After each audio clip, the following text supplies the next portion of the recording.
What's up, guys? This is QRim for the Trinity of Lift, and today I bring all of you guys a deck profile of my Geargia Karakuri deck.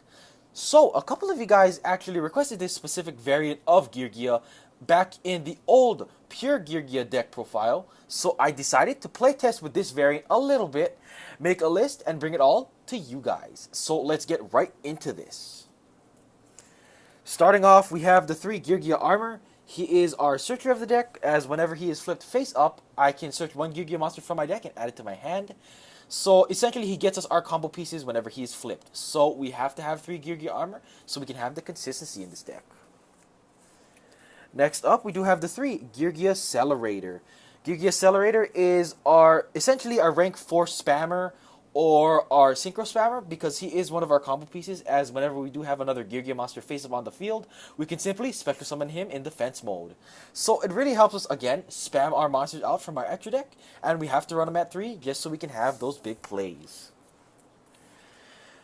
Next, we run 2 Geargia Arsenal. These guys essentially serve as the 4th and 5th copy of Geargia Armor, and it can just help us get to our armors and our armor searches ASAP. Moving on, we have the 2 Geargiano and the 1 Geargiano Mark II. We have the 2 Geargiano and the Mark II here because we do play Geargia gear now in this deck, so these are going to be our 3 targets. Frankly, Geargiano itself isn't really that good of a card, and he essentially is just a target for Geargia gear. But Geargiano Mark II is actually pretty significant because since the way this deck can spam synchros or XYZs is such in a way where you need to have many different monsters on your field and just essentially one tuner to start doing your summoning chain, Geargiano Mark II essentially serves as another combo piece that we can combo off of to get into our bigger synchro plays, and just is another option in our deck. Next, we start into the Karakuri tuner monsters with our 2 Karakuri Watchdogs. This guy is essentially our level 4 tuner of the deck, and really serves no purpose outside of that, as he is summonable and searchable off of either our Gigants or our Karakuri Synchros, respectively. So we have the 2 Watchdogs here for those level 4 tuning plays. Much like Karakuri Watchdog, we have 2 Karakuri Strategists, Nishipachi. He is our level 3 tuner of the deck, and again is searchable by Gigant or our Karakuri Synchro monsters. As well as his effect is pretty quirky in the sense that whenever he is normal or special summoned, I can change the battle position of one monster on the field. So it's actually kind of cool because you can actually combo this guy off of a Geargia armor. If you have a Geargia armor set, you can flip that armor face up to get a search off of the armor. Then what you can actually do is activate the armor again, flip it face down, and then normal summon Nishipachi. And Nishipachi will be able to flip your armor once again and get you a second search in one turn, which is pretty cool. And then that way you can just set up your whole big plays from there. So we do have the 2 Nishipachi. Next, we have the 1 Gen X ally Birdman. He is another level 3 tuner in the deck that we can have access to. And he has another pretty cool interaction with Geargia Accelerator, as if you have a Geargia monster face up and you can special summon an Accelerator, if you have Gen X ally Birdman, what he actually reads is that you can return one face up monster you control to the hand to special summon Birdman himself from your hand. So what you can actually do is bounce back the Accelerator you just special summoned to special summon Birdman, and then essentially re-special summon that same Accelerator because you'll still have that other Geargia monster face up on your field. So again, it's another pretty cool combo that can really help you get into your big synchro plays. Finally, for the last monster, we do run the 1 Redox Dragon Ruler of Boulders, because this whole deck outside of Gen X ally Birdman is Earth, so we do have the Redox for that Earth support. Moving on to the spells, we now run 3 Mystical Space Typhoon. Obviously, because it's MST, we need to run 3. There's quite a bit of back row hate now, and as well as we don't want stuff like Cleaforts having their pendulum scales, so we have the MSTs for all of that.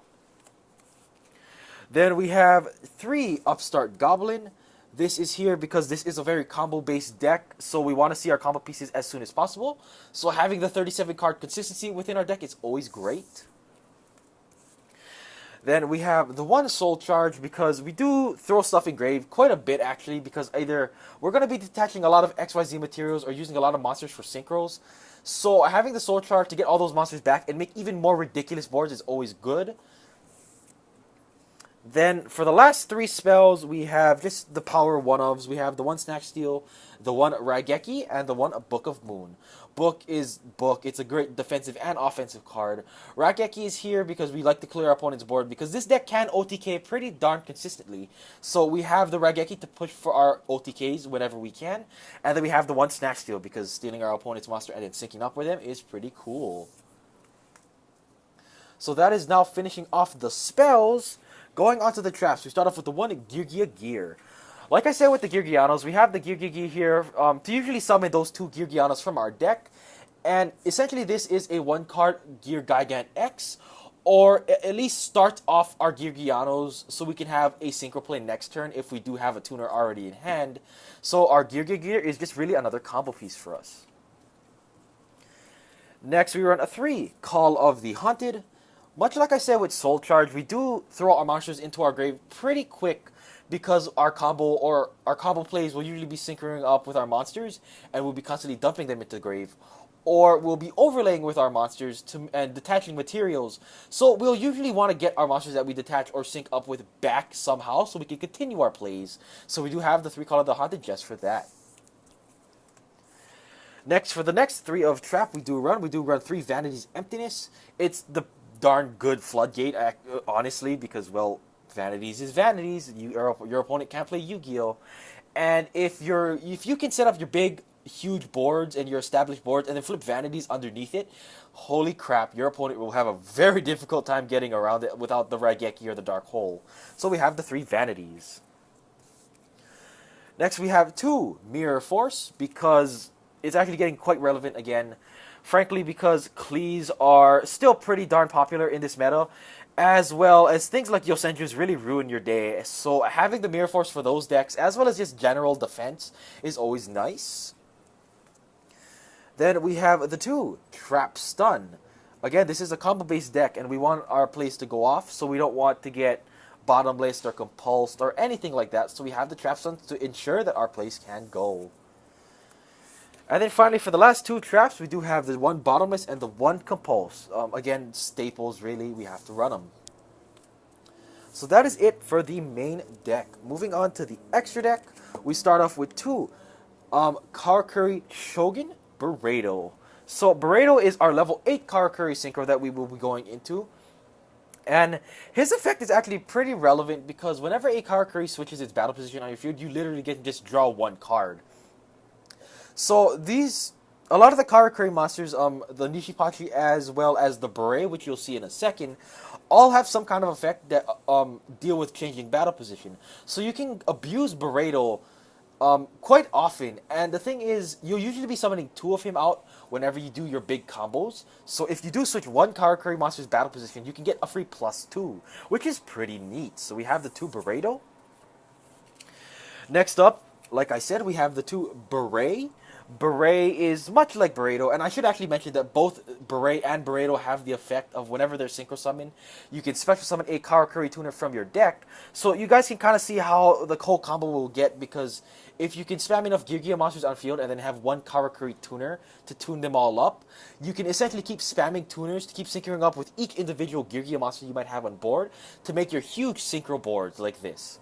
So we have the 2 Beret as another Karakuri synchro monster, as well as, like I said with Burrito, he has the effect of once per turn I can target 1 monster on the field and change its battle position. So we can either use this against our opponent to make their defensive monster switch to attack mode, or we can switch our own monsters, like our other Karakuri monsters, we can switch their battle position to get the Burrito pluses. So that's why we have the 2 Berets, because he is another combo piece synchro, so we have to run 2 of them. Next, we have the 1 Star Eater, because there are times when you'll be going into your big synchro combos and you'll end up having a leftover tuner. So we have the Star Eater in here to use whatever other tuner we might have left over that we summoned and sync up with another synchro that we might have had, like our Beret or our Burrito, and that leftover tuner to make Star Eater. So we have it for that. Then I play the 1 Stardust Dragon.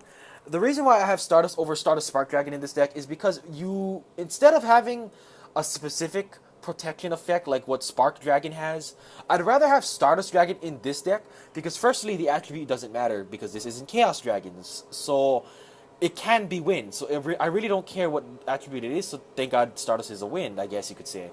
And Stardust provides that mass protection of our board, because just 2 beret and a burrito is game there. So we don't want it to get mirror forced. So if we can also make our OTK board backed up with the Stardust, we don't have to worry about nearly anything. Because the thing that will really stop us is mirror force. So having the Stardust to out that mirror force is really nice, and it can help you push for a lot of games. Next, we have the one Black Rose Dragon. Whenever we have to nuke the board, we have access to it. And then we have the one Coil Guardian for that random time where we might have a Geargia and a Nishipachi. We have at least something to make out of it. So we do have the one Goyo for those weird situations. So that is it for the synchro aspect of our extra deck. Moving on to the XYZs, we have the 2 Geargia X. He is our searcher of the deck, and from our extra deck, I guess you could say. We won't be spamming Geargia X as much as we do in pure Geargia, so that's why we don't run 3. As what Geargia does for this deck is essentially search us our tuners out from our deck. Because if we don't draw into one of our tuners already, we have the Gigan to search them out so we can do our big synchro combos. Next, for our 3 rank 4s that we play are just powerful rank 4s. We have the one Abyss Dweller, the one Daigusto Emerald, and the one Castel. Dweller is here obviously for any of that Burning Abyss or Shadow players that are still around. We have our Daigusto Emerald because, like I said, with Call and Soul Charge now, I'm just repeating myself really. We dump a lot of monsters in our grave because of our combo play, so we have the Emerald to recycle all of them and get that extra dig. And then we have the Castel because Castel is a staple rank 4 in my opinion. Finally, for the last 2 extra monsters, we do play 2 rank 7s. We have the one number 11 Big Eye and the one Draco Sack. We can usually make these guys with either 2 Beret or a Beret and a Redox, because usually if we do get our combos off, our board will end up looking like 2 Beret and a Burrito, or 2 Beret and 1 Burrito and maybe a Stardust, or something like that. We'll usually have a board where we can make one of these at the end. So if we do not outright OTK our opponent, we can make a very strong rank 7 to back our board up, and so we can ensure that our opponent will be limited in their own options. So we do have the Big Eye and the Draco Sack.